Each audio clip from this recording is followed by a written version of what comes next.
अगला एक और क्वेश्चन है जो 4 मार्क्स के लिए पूछा जाता है, सेम उसी पैटर्न से हम लोग करना है, ऑर्डर ऑफ मैट्रिक्स पता करना है और उसके बाद से वैल्यू निकालना है। चलो यहाँ जो गिवन है उसको लिखते हैं, given 2 1 -3 4 into x is equal to 7 6। देख सकते हो तुम कि यहाँ पर अननोन मैट्रिक्स हमारा सेकेंड मैट्रिक्स है।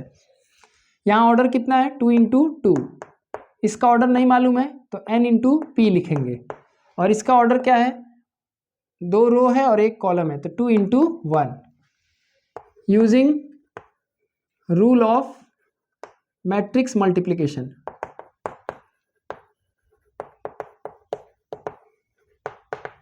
क्या होता है m into n into n into p is equal to m into P.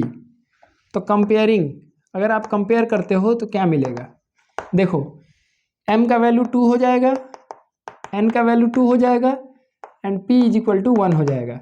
Therefore order of matrix x is equal to n into p is equal to 2 into 1, यानी 2 रो और 1 column होना चाहिए। तो let x is equal to 2 row and 1 column, मतलब a B आप ऐसे suppose करोगे। देखो 2 इंटू 1 का मैट्रिक्स हो गया ये, ठीक है ना, 2 रो है और 1 कॉलम है। नाउ आप मल्टीप्लाई करो डायरेक्ट, 2 1 -3 4 इंटू ए बी जो x का वैल्यू है इज इक्वल टू क्या होगा 7 6।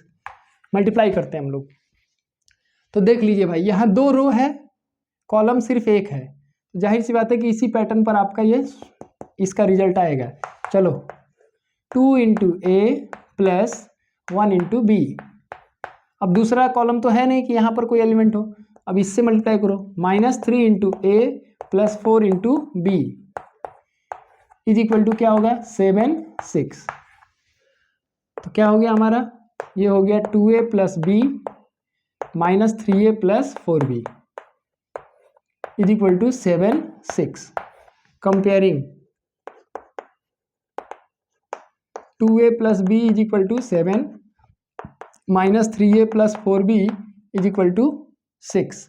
ये इक्वेशन 1 है, ये इक्वेशन 2 है। फिर से चलो क्लास 9 में एलिमिनेशन मेथड में, ये 2a दिख रहा है तुमको, ये 3a दिख रहा है, तो इस पूरे को आप मल्टीप्लाई कर दो 3 से और इस पूरे को मल्टीप्लाई कर दो 2 से। तुम लिख लेना भाई, चलो मैं लिख ही दे रहा हूँ, multiplying equation 1 by 3 and equation 2 by 2 and adding.